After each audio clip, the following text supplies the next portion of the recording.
Vous pensez que le mois de mars est un mois de transition tranquille au jardin? Détrompez-vous, c'est en réalité le sprint final après le long marathon de l'hiver. C'est le mois le plus intense, le plus stressant, mais aussi le plus excitant de toute l'année pour un jardinier. Une erreur, un oubli en mars, et c'est toute votre saison de récolte qui peut être compromise. Mais pas de panique. Aujourd'hui, je vous emmène avec moi pour découvrir les 20 actions absolument indispensables à réaliser ce mois-ci pour vous garantir un potager productif, des fleurs magnifiques et un jardin resplendissant. Alors, chaussez vos bottes, prenez votre sécateur et suivez le guide. Et surtout, restez bien jusqu'à la fin, car la 20e action est sans doute la plus importante de toutes, celle qui va déterminer le succès de toute votre année au jardin. Pour bien comprendre l'enjeu du mois de mars, il faut le voir comme une charnière. C'est le moment où l'on bascule de la dormance de l'hiver à l'explosion de vie du printemps. La nature se réveille, mais elle est encore fragile. Le sol dégèle, les premiers bourgeons apparaissent, mais le temps, lui, reste un grand farceur. On peut passer d'un soleil radieux qui nous donne des envies de barbecue à une gelée nocturne redoutable qui peut anéantir nos premiers semis. Le jardinier de mars doit donc être un véritable stratège, un acrobate qui jongle avec les caprices de la météo. Il doit savoir anticiper, protéger, mais aussi oser. C'est ce fragile équilibre entre prudence et action qui fait toute la complexité et la beauté du jardinage en ce début de printemps. Chaque geste posé en mars est une promesse pour les mois à venir, c'est la fondation sur laquelle reposera tout votre jardin d'été.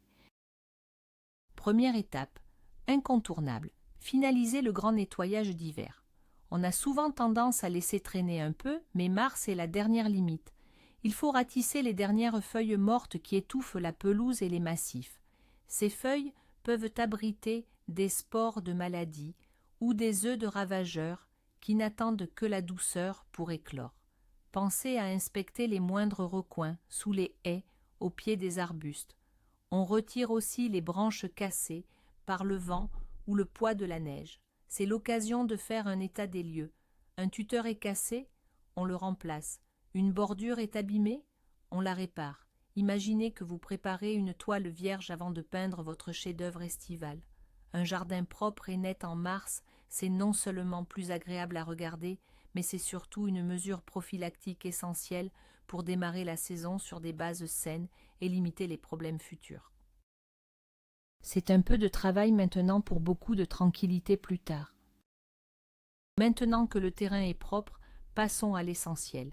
Nourrir le sol de votre potager, c'est l'action la plus importante pour vos futures récoltes. La terre sort de l'hiver, elle est souvent compactée et appauvrie. Il faut lui redonner de l'énergie. Pour cela, rien de tel qu'un bon amendement organique. Le compost maison bien mûr est le meilleur allié du jardinier. Il doit sentir bon le sous-bois, être sombre et friable. Si vous n'en avez pas, un fumier bien décomposé, de cheval ou de bovin, est une excellente alternative. Le grand mythe à déconstruire ici, c'est le labour profond. Oubliez la bêche qui retourne la terre sur 30 centimètres. Cela détruit toute la structure du sol et sa vie microbienne. La méthode douce est bien plus efficace. Étalez une couche de 3 à 5 centimètres de votre compost ou fumier sur toute la surface du potager. Ensuite, incorporez-la très légèrement sur les 10 premiers centimètres avec une griffe ou une grelinette. Vous nourrissez ainsi les organismes du sol qui, en retour, nourriront vos plantes. C'est un véritable cercle vertueux. Après avoir nourri la terre, il faut l'aider à respirer. C'est l'étape de l'aération. Pendant l'hiver, sous l'effet des pluies et du gel, le sol a tendance à se tasser, à devenir compact. Les racines des futures plantes auront du mal à s'y développer et l'eau peinera à s'infiltrer. L'outil magique pour cette mission est la grelinette, aussi appelée fourche-bêche ou aérofourche. Contrairement à la bêche classique, elle ne retourne pas les couches du sol. Elle se contente de le soulever et de le décompacter en profondeur. On enfonce les dents verticalement, on tire le manche vers soi et on recule d'un pas. C'est un geste simple, efficace et bien moins fatigant pour le dos que le bêchage. En faisant cela, vous créez des micro-fissures qui permettent à l'air, à l'eau et aux racines de circuler librement. C'est comme ouvrir les fenêtres d'une maison après un long hiver. Vous offrez à votre sol une grande bouffée d'oxygène, ce qui va réveiller toute la vie microbienne et préparer un lit de semences parfait pour vos futurs légumes.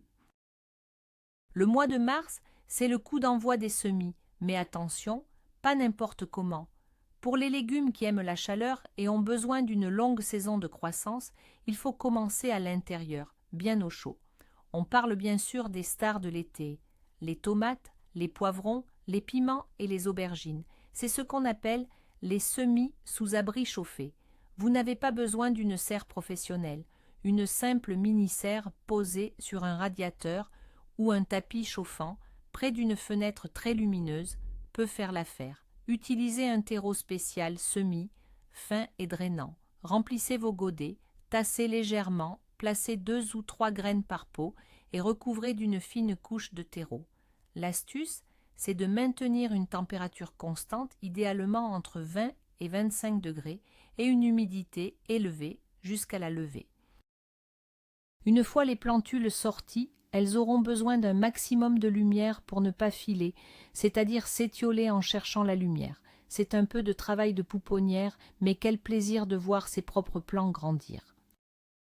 Pendant que les légumes d'été démarrent au chaud, d'autres, plus rustiques, peuvent déjà être semés directement en pleine terre. C'est le cas de nombreux légumes racines qui n'aiment pas être repiqués. Pensez aux carottes, aux panais, aux radis, mais aussi aux épinards et aux fèves. Avant de semer, préparez bien votre sol. Il doit être affiné en surface, sans cailloux ni grosses mottes. Tracez des sillons peu profonds avec le manche de votre râteau. L'astuce pour un semis réussi est de semer clair, c'est-à-dire de ne pas mettre trop de graines. C'est le défaut de beaucoup de jardiniers débutants. On pense qu'en mettant beaucoup de graines, on assure le coup, mais c'est l'inverse. Trop de graines entraîne une concurrence féroce entre les plantules et on doit ensuite passer un temps fou à éclaircir. Pour les petites graines comme celles des carottes, mélangez-les avec un peu de sable sec pour faciliter un semis régulier. Recouvrez ensuite d'une fine couche de terreau, tassez légèrement avec le dos du râteau et arrosez en pluie fine. N'oubliez pas de marquer vos rangs avec une étiquette. Mars est le mois idéal pour planter les pommes de terre, en particulier les variétés précoces qui vous donneront vos premières récoltes dès le début de l'été. Mais avant de les mettre en terre, une étape est cruciale, la germination. Environ 1 mois avant la plantation, placez vos plants de pommes de terre dans une cagette, sans qu'ils se touchent, dans un endroit lumineux, frais et à l'abri du gel. Des petits germes violets et trapus vont se développer. C'est le signe qu'elles sont prêtes. Au moment de la plantation, creusez des sillons de 10 à 15 cm de profondeur. Déposez un plant tous les 30 à 40 cm, germe vers le haut. Recouvrez de terre fine. L'astuce consiste à buter les plants au fur et à mesure de leur croissance. Quand les tiges atteignent une vingtaine de centimètres, ramenez de la terre à leurs pieds pour former une butte. Cela protège les tubercules de la lumière, ce qui les empêcherait de verdir et de devenir toxiques, et encourage la formation de plus de pommes de terre le long de la tige enterrée. Le printemps est la saison de la multiplication, et pas seulement par les semis. Pour les plantes vivaces, ces plantes qui reviennent chaque année, mars est le moment parfait pour les diviser. C'est une opération bénéfique à plusieurs titres. Elle permet de rajeunir les vieilles touffes qui deviennent moins florifères au centre, de maîtriser leur expansion et, surtout, d'obtenir de nouvelles plantes gratuitement. C'est le cas pour de nombreuses vivaces comme les hostas, les graminées, les sédums ou encore les échinacées. La technique est simple. Avec une fourche bêche, déterrez délicatement la motte entière.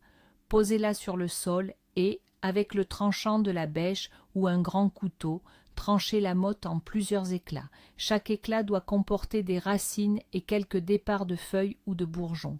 Replantez immédiatement les éclats dans un sol bien préparé, arrosez généreusement et voilà. Vous avez transformé une plante en 3, 4 ou même plus. C'est une des plus grandes satisfactions du jardinier. La taille des rosiers en mars est une étape intimidante pour beaucoup de jardiniers, mais elle est pourtant essentielle pour garantir une floraison abondante et maintenir un arbuste sain et bien formé. Le mythe principal est qu'il existe une seule façon de tailler. C'est faux. La taille dépend du type de rosier. Pour les rosiers buissons et les rosiers à grandes fleurs, on pratique une taille assez courte. On élimine d'abord le bois mort ou abîmé. Ensuite, on raccourcit les branches principales d'environ 2/3 de leur longueur en coupant toujours en biseau juste au-dessus d'un œil un bourgeon tourné vers l'extérieur. Cela va aérer le cœur du rosier et favoriser le développement de nouvelles tiges florifères.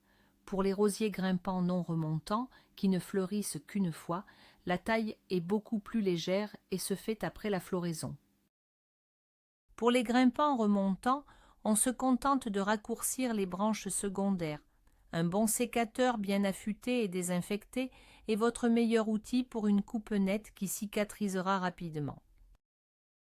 Si on taille les rosiers, il ne faut pas oublier les autres arbustes, mais attention, pas n'importe lesquels. La règle d'or est simple, on taille en mars les arbustes à floraison estivale et automnale, c'est-à-dire ceux qui fleurissent sur le bois de l'année. Les exemples les plus connus sont les buddleias, aussi appelés arbres à papillons, les hortensias de type paniculata ou arborescents, ou encore les caryoptéris. En les taillant sévèrement maintenant, on va stimuler la production de nouvelles pousses vigoureuses qui porteront les fleurs quelques mois plus tard. N'ayez pas peur d'être drastique, surtout avec le buddleia, vous pouvez le rabattre à 30 ou 40 cm du sol. En revanche, il y a une erreur à ne surtout pas commettre, tailler les arbustes à floraison printanière comme le forsythia, le lilas ou le groseillier à fleurs. Leurs fleurs sont déjà prêtes sur le bois de l'année précédente. Si vous les taillez maintenant, vous n'aurez tout simplement pas de fleurs cette année. Pour eux, on attendra la fin de leur floraison pour intervenir. Le verger aussi demande de l'attention en mars. C'est souvent la dernière limite pour la taille des arbres à pépins comme les pommiers et les poiriers si vous ne l'avez pas fait pendant l'hiver. L'objectif est d'aérer la ramure pour que la lumière et l'air circulent bien, ce qui limite les maladies et favorise une bonne fructification. On supprime les branches qui se croisent, celles qui poussent vers l'intérieur de l'arbre, et on raccourcit les branches de l'année précédente. Mars est aussi le moment idéal pour un traitement préventif. Un passage à la bouillie bordelaise sur le tronc et les charpentières, juste avant le débourrement, c'est-à-dire l'éclosion des bourgeons, permet de lutter contre de nombreuses maladies cryptogamiques comme la tavelure du pommier ou le mûrissement des fruits. Profitez-en également pour gratter les vieilles écorces sur les troncs où peuvent se cacher des larves d'insectes. Un petit brossage suivi d'un badigeon d'argile ou de chaux vive assainira vos arbres pour la saison à venir. Après des mois d'humidité et de piétinement, la pelouse a souvent triste mine à la sortie de l'hiver. Mars est le mois de sa renaissance. La première opération à mener, dès que le sol n'est plus gorgé d'eau, est la scarification. Cela consiste à passer une machine, le scarificateur, qui va griffer le sol en surface pour enlever la mousse et le feutre, cette couche de débris végétaux qui étouffe le gazon. Vous serez surpris de la quantité de déchets que vous allez retirer. C'est impressionnant mais salvateur. Votre pelouse pourra à nouveau respirer. Si votre sol est très compact, vous pouvez compléter par une aération en utilisant des patins à clous ou un aérateur mécanique qui va créer des trous pour décompacter le sol en profondeur. Une fois ce travail de nettoyage effectué, si votre pelouse est clairsemée, c'est le moment de faire un semis de regarnissage. Enfin, un premier apport d'engrais spécial gazon, riche en azote, lui donnera le coup de fouet nécessaire pour reverdir et se densifier rapidement. Si vous avez la chance de posséder une serre, même petite, elle va devenir votre quartier général pour les mois à venir. Mais avant de la remplir de semis, un grand nettoyage de printemps s'impose. L'environnement chaud et humide d'une serre est propice au développement des maladies et des parasites qui ont pu y passer l'hiver. Il faut donc tout désinfecter, vider-la entièrement, brosser et laver les vitres, à l'intérieur comme à l'extérieur, avec de l'eau savonneuse, par exemple du savon noir. Des vitres propres laisseront passer un maximum de lumière, ce qui est crucial pour les jeunes plants. N'oubliez pas l'armature, les étagères et tous les recoins où les indésirables aiment se cacher. Rincez abondamment. Si vous cultivez en pleine terre dans la serre, profitez-en pour griffer la surface du sol et y incorporer une bonne couche de compost.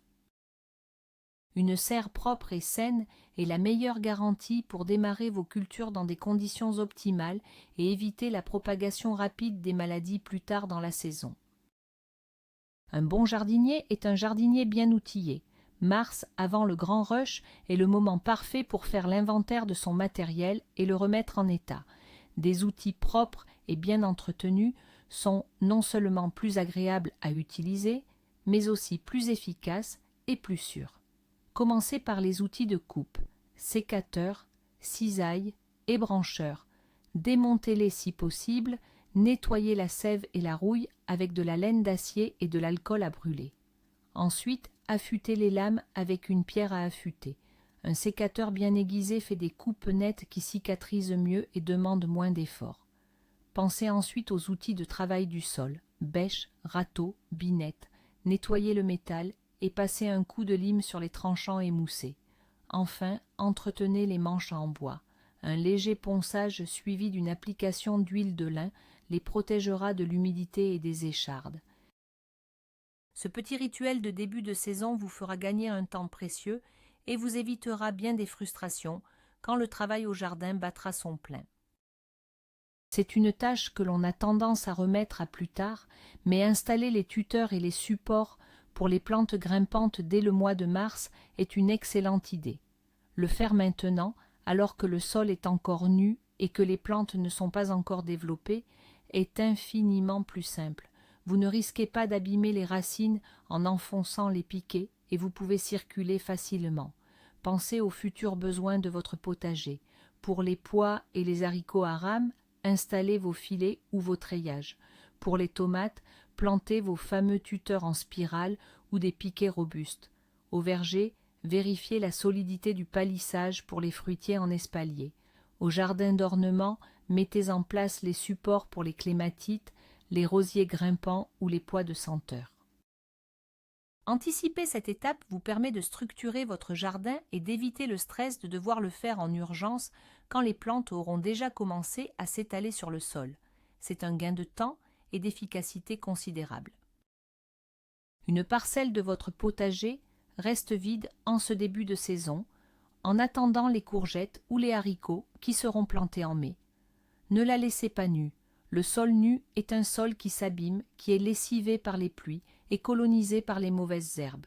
La solution, c'est de semer un engrais vert. Les engrais verts sont des plantes qui poussent rapidement, couvrent le sol et que l'on fauche juste avant leur floraison pour les incorporer à la terre. Elles ont de multiples avantages. Elles étouffent les adventices, décompactent le sol avec leurs racines et l'enrichissent en matière organique et en azote une fois fauchées. En mars, vous pouvez semer de la facélie, de la moutarde ou un mélange de vesse et d'avoine. Le semis se fait à la volée sur un sol légèrement griffé. Pas besoin de s'en occuper, ces plantes sont très autonomes. C'est une technique issue de la permaculture, simple et incroyablement efficace pour améliorer la fertilité de votre sol à moindre coût et sans effort. Ah, les limaces et les escargots, c'est le cauchemar de tous les jardiniers, surtout au printemps quand ils dévorent les jeunes pousses tendres. La tentation est grande d'attendre de voir les premiers dégâts pour agir, mais c'est une erreur. La lutte la plus efficace est préventive, et elle commence dès le mois de mars. C'est maintenant que les adultes sortent de leur hibernation et que les œufs commencent à éclore. Il faut donc agir avant l'invasion. Le fameux mythe de la bière est à nuancer. Oui, ça les attire, mais ça peut aussi attirer celle des voisins. Préférez des méthodes plus ciblées. Vous pouvez installer des barrières de cendres de bois ou de coquilles d'œufs broyés autour de vos futures plantations sensibles. Pensez aussi à la lutte biologique avec les nématodes, des vers microscopiques que l'on dilue dans l'eau d'arrosage et qui parasitent les limaces dans le sol. Enfin, favorisez leurs prédateurs naturels comme les hérissons, les carabes ou les oiseaux. Une petite planche de bois posée au sol servira de refuge aux limaces pendant la journée. Il vous suffira de la soulever pour les cueillir. Mars est la période idéale pour planter les derniers bulbes de la famille des Aliacées, l'ail, l'oignon et l'échalote. Choisir le bon moment est important. Il faut que le sol soit suffisamment réchauffé et bien drainé, car ils craignent l'excès d'humidité qui peut les faire pourrir. Pour la plantation, rien de plus simple. Séparez les gousses d'une tête d'ail, qu'on appelle les cailleux. Pour les oignons et les échalotes, on utilise des petits bulbes appelés bulbilles. Avec un plantoir ou simplement votre doigt, faites des trous de quelques centimètres de profondeur. Placez un cailleux ou une bulbille dans chaque trou, la pointe vers le haut, en veillant à ce qu'elle affleure à peine la surface du sol. Espacez-les d'une dizaine de centimètres sur le rang et d'une trentaine de centimètres entre les rangs pour faciliter le binage. Pas besoin d'arroser abondamment après la plantation, sauf si le sol est très sec. C'est une culture facile qui demande peu d'entretien, à part quelques binages pour garder le sol propre. Voulez-vous déguster des légumes primeurs tendres et délicats avant tout le monde? La technique du forçage est faite pour vous. Elle consiste à priver une plante de lumière pour la forcer à produire des pousses blanches, étiolées, qui sont particulièrement tendres et moins amères. Mars est un bon mois pour s'y essayer. La rhubarbe est un excellent candidat.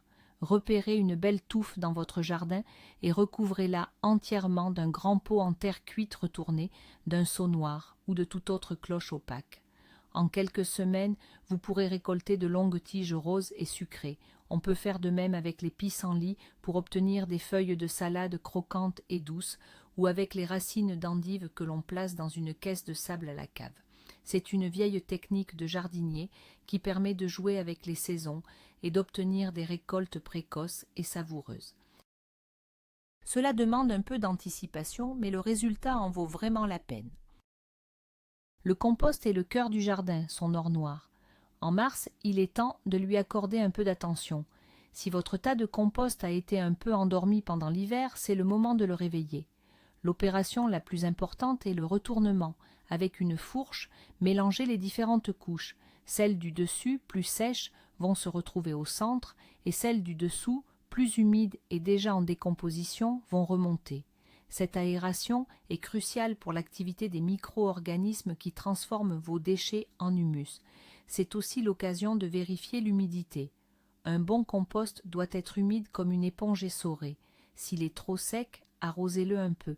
S'il est trop humide et sent mauvais, ajoutez des matières sèches et carbonées comme des feuilles mortes broyées ou du carton. Le mythe à combattre est celui du tas de compost qui n'est qu'un tas de pourriture. Non, un compost bien géré est un écosystème vivant qui ne sent pas mauvais et qui est la clé de la fertilité de votre jardin. Enfin, la dernière action, et peut-être la plus stratégique de toutes, la planification. Avant de vous lancer tête baissée dans les semis et les plantations, prenez une heure, asseyez-vous avec un papier et un crayon et dessinez le plan de votre potager pour l'année à venir. Cela peut sembler fastidieux, mais c'est un investissement en temps qui vous évitera bien des erreurs.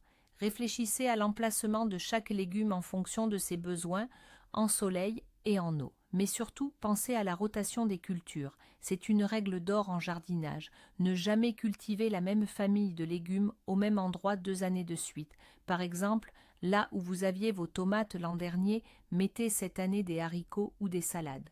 Cette rotation permet de ne pas épuiser le sol en nutriments spécifiques et surtout de briser le cycle des maladies et des ravageurs qui sont souvent inféodés à une famille de plantes. Un bon plan de culture, c'est comme la carte routière de votre saison de jardinage. Il vous guide, vous fait gagner du temps et vous mène à coup sûr vers le succès. Et voilà, 20 actions qui peuvent sembler nombreuses, mais qui, une fois réalisées, transformeront votre mois de mars en une véritable rampe de lancement pour une saison de jardinage exceptionnelle. Vous l'avez compris, mars n'est pas un mois d'attente, c'est un mois d'action et de préparation.